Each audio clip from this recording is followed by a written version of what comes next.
I don't know if we'll need it or not, but I also have my poster board here as a side note that I bring into the classroom. It's my MVP, minimal viable product, that I use to teach kids about learning. So I got that to the side if we end up needing some visuals. Cool. Awesome. Well, Shannon, welcome to PedChat. Shannon is a pediatrician blogger and speaker, and she's sharing the power of focus to build children's resilience for an exponential future. That's what initially attracted me to reach out to you. And that's a very powerful statement. So Shannon, welcome to the show. Zach, thank you so much for having me, and thank you for hosting PedChat. I appreciate it. Absolutely. So the first question I have for you is, what did you want to be growing up? Great question. My earliest memory running around with my three sisters was a superhero.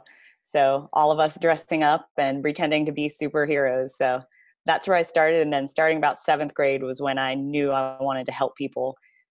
And the medical field seemed like a really good fit.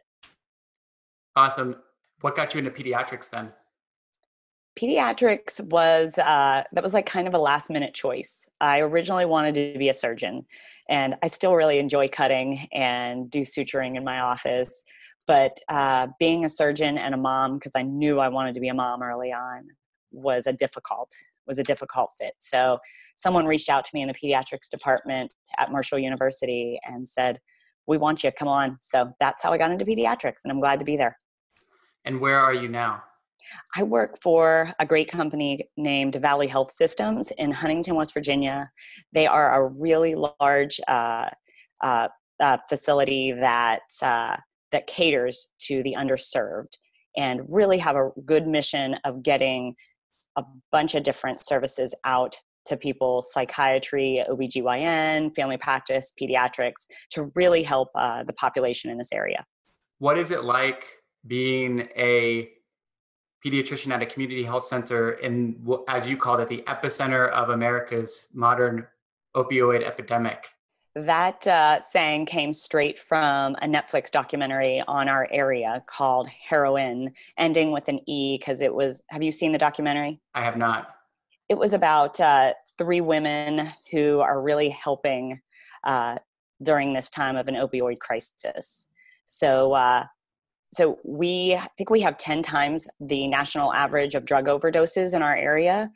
And I came from somewhat of a sheltered background, came down to Huntington, started in pediatrics, and was just crushed by what I saw. I had never known someone that had tried meth or heroin. And here I was coming into family after family who either were actively using it, or children that had lost a parent, or grandparents or even great-grandparents raising children because their loved ones had succumbed to this addiction.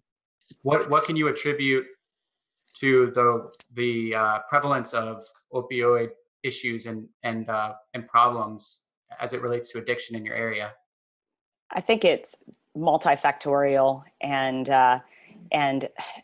there's so much blame to go around, and whether it's the lack of coping skills or self-esteem, or started out because they got pain medicines because of legitimate illnesses.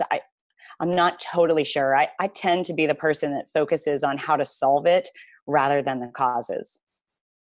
So are you seeing children that have recently, older children in this case probably, that have recently dipped into using heroin and other opioids?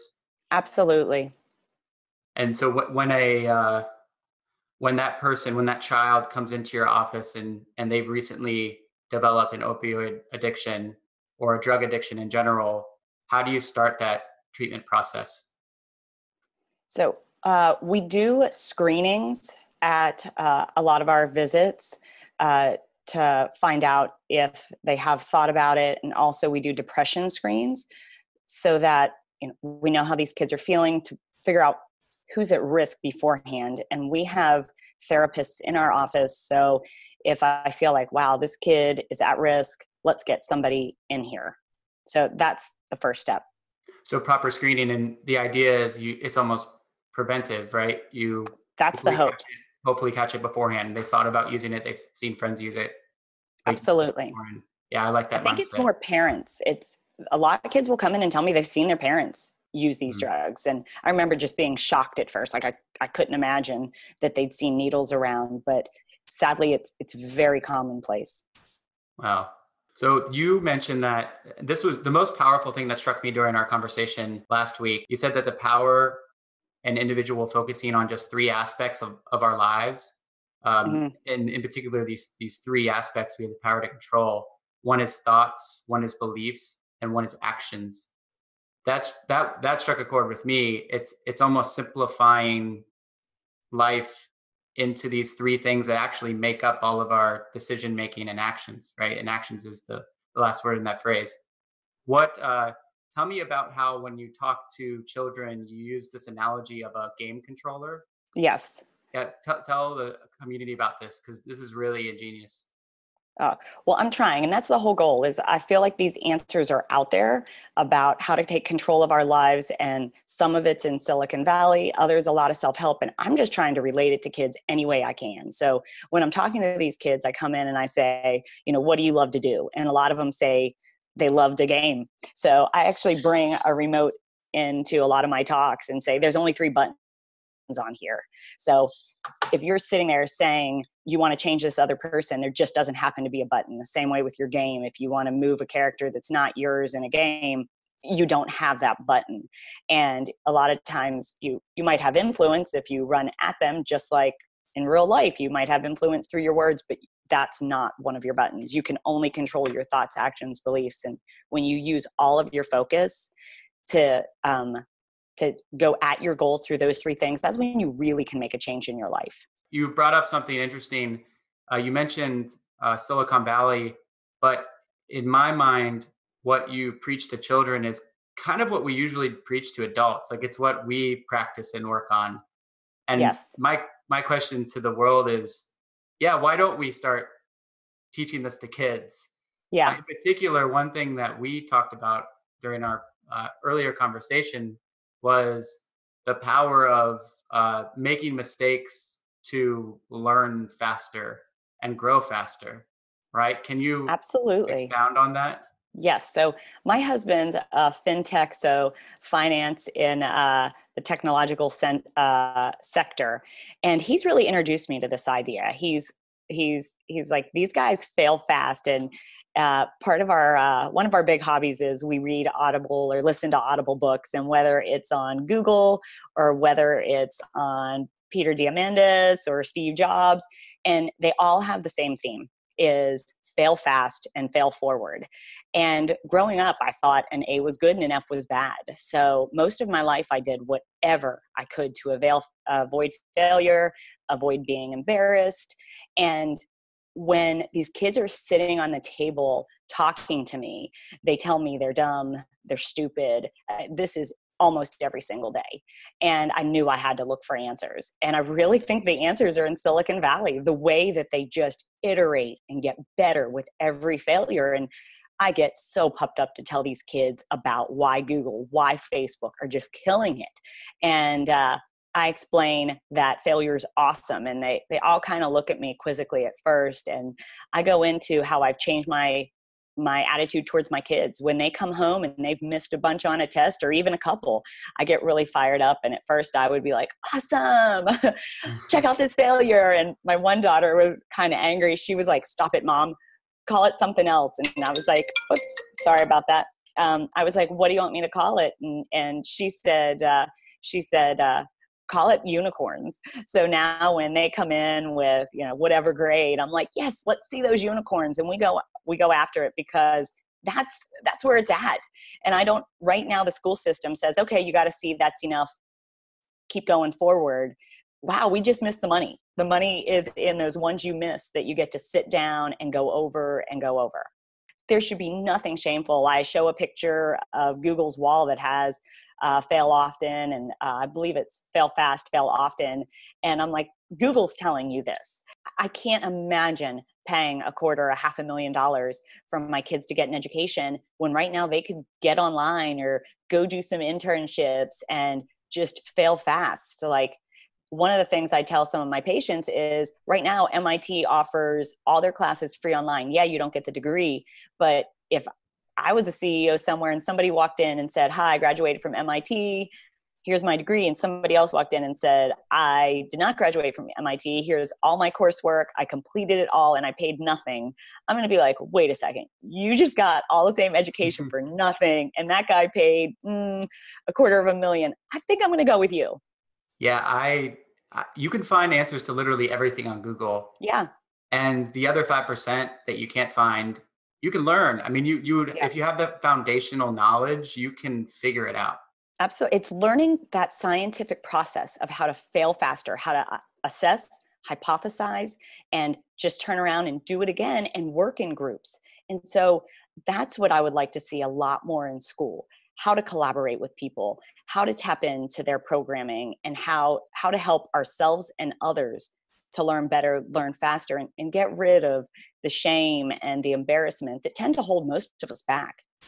I would think parents would be excited to say, wait, maybe I won't have to pay for college in 10 years. Yeah. But there's a really good chance that they won't, especially if that's what the public demands. So how are you preparing your children for a future that consists of all this technology and potentially no college? Great question. So my husband and I list our goals on our wall and we try to limit those to just 3. And one of those is preparing our children for an exponential future. So they are able to choose what they want to be passionate about as well. And right now, one of those is to decrease sadness and bullying, depending on which kid. And so they're working with me to help me go out and speak at schools. They come with me for any talks I have that are not during school time. And they have different interests. So one of my daughters is really interested in makeup and she watches this stuff on YouTube. And so I let her do my makeup before all my talks to bring her in and bring her part of it, to understand that it's just these small ways that she gets to iterate. And we've been encouraging our kids to go ahead and start a YouTube channel. They have Instagram. They have to ask us before they post anything. And we really want to encourage them to do the same thing. And last year, one of our kids was really interested when the police were kind of getting a negative rap, and we did a fundraiser for our local police in town, and we let our one daughter take the lead. And it was great for her to see the outcome. She did a news interview just to see how each person can really, if you focus on one problem, if you're not sitting there going after everything, can make a difference. And that's your entire goal. And then you just pivot and work on something else. So we're trying to really work on this immersion learning with our kids. And that's what hopefully I'm letting my patients' parents know, that that's where it's at. This spread out, trying to do everything at once, multitasking isn't the way of the future. There's just too much going on. The news is trying to get your attention. Advertisers are trying to get your attention. Stop. What do you care about? Hyper focus on that and then change. I love it. How old is your daughter? We have 2 10-year-old daughters and an 8-year-old son. So that 10-year-old daughter was leading a campaign, leading an initiative to raise money for your local police force. Yes, I'll incredible. show you. It's really cool. Our local police department had 7 canines, and only one of them had the ability to allow the dog out remotely. They're called poppers. So in other words, a police officer doesn't have the right to let the dog out of the vehicle unless they are physically, I believe it's like hit or drawn upon. So therefore, in the middle of this, you can't go, pardon me, hold on. Yeah, I'll be right I'm going to let my dog out. Yes, exactly. So like I said, they only had 1 and they were about $1,000 each. And our goal was 3. And fortunately, we were able to raise enough for all 7. That's powerful. A 10-year-old is doing that. And all it took was for you to encourage it and for you to tell her it's okay. And now she's out of her comfort zone as a 10-year-old. Absolutely. She watches herself on the news and felt pretty awkward at first. Just, she felt like she was getting too much of the credit, but letting her know that it's not about credit. It's about the change. So I want to go into pediatrics in general as a landscape. This is a question I'm starting to ask all of my guests. Where is pediatrics headed? Great question. I definitely feel like medicine is at an interesting point right now. I feel like AI can step in and really come up with some great algorithms. And the physician or the nurse practitioner's job will be more to translate between the two and then serve as a funnel to get these kids where they need to go. I would like to see it come. I don't know if it's going to happen anytime soon, to really be a mental health center. The majority of what I see, I feel, is anxiety, depression related. You know, whether it's the kid coming in with a stomach pain each week that GI can't figure out what it is or nobody else can, and we send these kids to therapists once every other week or whatever. I'd really love to see somehow that integrated with almost like a daily practice with these kids, maybe on meditation or maybe on tapping or just positive self-talk to really transform the health, not just to get you through this cold or not just to make sure your cholesterol is where it needs to be, but long-term mentally, do you have the coping skills to add value to the world in the way you want? Because when we're adding value, that's when you really have this power behind you. And that's where I would like to see it. That's been a theme through the last few episodes and it makes sense, right? Pediatricians are able to, in a lot of ways, mold children. Mm-hmm. They're almost like assistants to the parents, right? In molding Yes. a child's life, which is way powerful. I mean, that's like, you're like the backup parent in my mind. I feel so privileged. I've been involved in some kids' lives for 15 years in families. Like it's just such an honor to be part of their family in a lot of ways. Shannon, this question gets some cool responses. What book would you recommend for the audience? One of my absolute favorites that I write down for a lot of patients is Ryan Holiday, The Obstacle's the Way. It's really how to flip every single problem into an opportunity, and the strength that it's given he and I, and the strength that I feel I'm able to pass on to families that come in with just devastating things going on into their lives. That's a big one. One of your other guests mentioned Peter Diamandis. He's amazing. He's the guy saying the world is getting better. So many of us are looking and going, oh, the news is telling us to look here and look how bad things are getting. Our lives are amazing. And that's one of the big things I go in and I talk in the schools. It's so easy to think the world's getting worse, and we have running water. You and I are able to speak right now. Most of us have reasonable access to food and to education. I have not even had the right to vote for 100 years as a woman. So we just live during an amazing time. And when we don't know it, unfortunately, it limits our potential. So Peter Diamandis is definitely a good one. And another random one I absolutely love is Scott Adams. He's the creator of Dilbert, and he writes how to fail at almost everything and still win big. And there's so many examples. I could go on and on with my reading list, but those are the big ones. Have you read The Compound? Is it The Compound Effect? No, I haven't. Effect.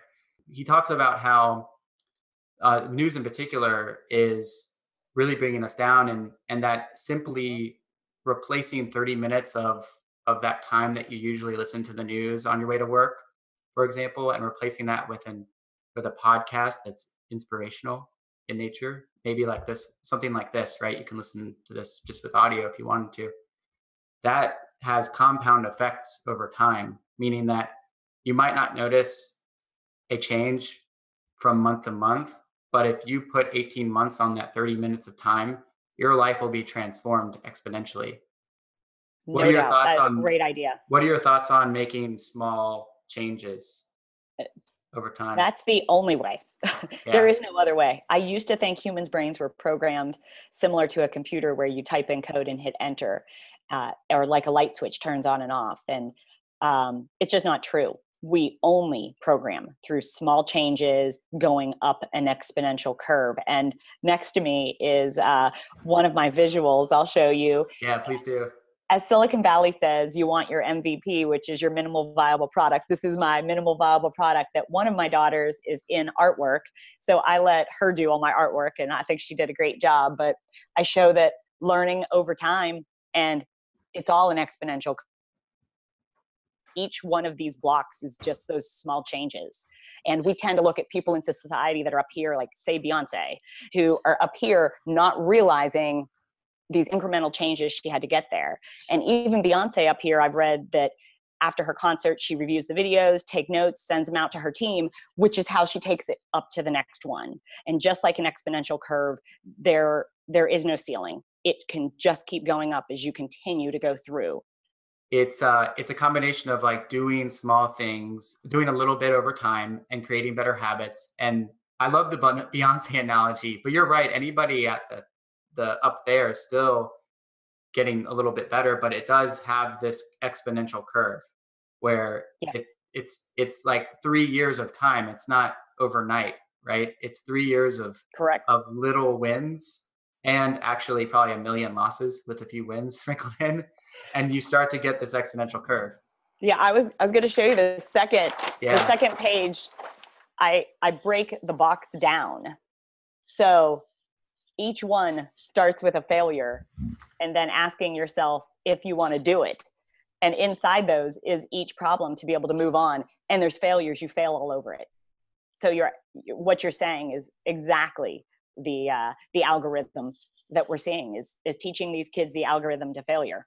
And you show that to all your children, like when you're giving talks and stuff. Tell me about that. So, how do these talks work? Like, how do you get a bunch of kids and parents to show up? Is it through your patients and their connections, or? I talk anywhere they let me. So one of my family's favorite places to speak is a group home for girls that unfortunately don't have anywhere else to live, but they are our inspiration. The group home is great. They let us come in. We bring our dogs sometimes. And basically, I try to get them to help me to teach this to other kids. So, hey guys, tell me, what am I saying wrong? What am I saying right? And surprisingly, they react so much better to my kids than me.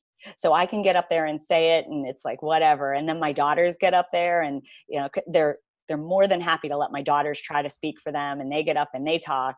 And it's the reaction to our 10-year-old daughters is great. So the girls at the group home send us feedback, and then I'll call schools and just say, hey, can I come talk for free at yours? And luckily with each one, I usually have a couple connections, either asking me to speak somewhere else or somebody passing it on, or people joining our Facebook group, which is where I tend to be the most proactive. And that's how it works. And what is that Facebook group? It is Own Your Focus. So Facebook, Own Your Focus. /Own Your Focus. I think it's /Dr. Shan. I'll have to send it to you. I think it is Dr. Shan. You sent me a link to it. Everybody go like it. Oh, thank you. If it adds value, and that's what I want. If not, I'm trying to fail forward. So I want people to get on there and say, hey, you could be doing it this way. This would be better. That would be great. Everything that I'm doing right helps me, and the things that I'm doing wrong help me a lot more. Kids or people in general are more willing to listen to and connect with people that are like them. So all the 10-year-olds you're speaking with, or all the 10-year-olds you have in your audience, they connected with your daughters because they're just like them. Absolutely. That is powerful. And again, you're getting your daughters out of their comfort zone. Are you kidding? They're speaking in front of their peers at 10 years of age. That's dynamite. Super excited for that. This is for them just as much as it's for me, just as it's for everybody out there. Like, one of the big things I've realized in this 15 years, when I started, I really believed there were good and bad people. And no longer do I think that those are terms that are useful for humans. I think they're useful for outcomes of behaviors, but not for humans. Like, I really walked in there believing there were kids that maybe did have value or that were bad.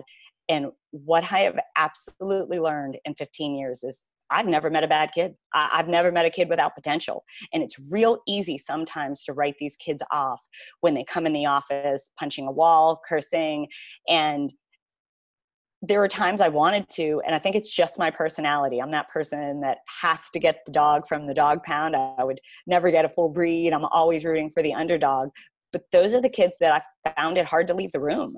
And once I really sat down and talked with them, I would be amazed. So for most of my career, I would ask kids, what do you want to be when you get big like me? And I would get some answers for some careers that may or may not be here in 10 and 15 years. And I would get some kids that would not know and shrug and look down embarrassed. And I would get some kids that would say nothing like my parents. And that one just hurt my heart.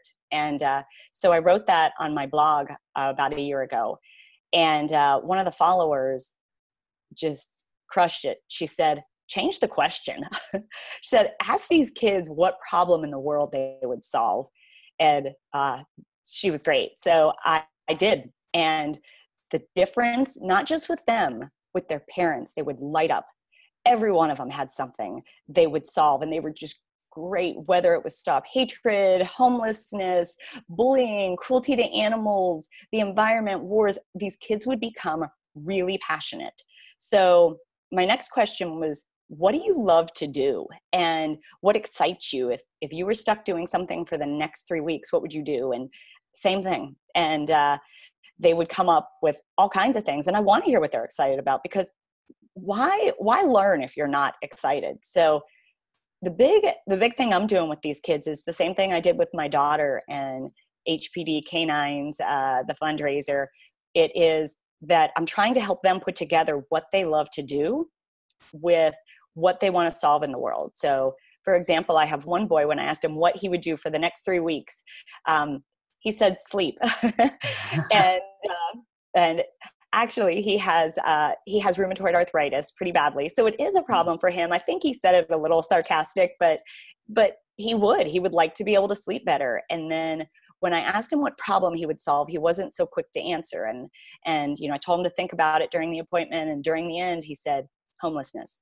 I would help homeless people. And his mom said anytime they finished going out to eat, he always wanted to give his leftovers to homeless people. And so my suggestion was, when you do that, ask them what trouble they have sleeping. Talk to them about what they would like. Are they missing certain things, whether it's pillows? And just like companies like Bombas started giving all the homeless people socks. If you buy one, they give them. What could he do? So right now, that's what he's doing. And I'm willing to help him, any of these kids. They can reach out to me. I will help them go after their passion. I will work with them, whether it's they can write on my blog. I can help them set up their own. I will use any resources I have so they can learn to fail forward. So if there's anyone listening now that wants my help, I love it. Bring it on. I'll help you. How can people get in touch with you? The best way would be to go to www.ownyourfocus.com and email me through that blog site. And you can also reach my Facebook page on there. Dr. Shannon Smith, this has been incredible. Thank you so much for being a part of PedChat. Thank you, Zach. Thank you. I really appreciate this, and keep up the great work.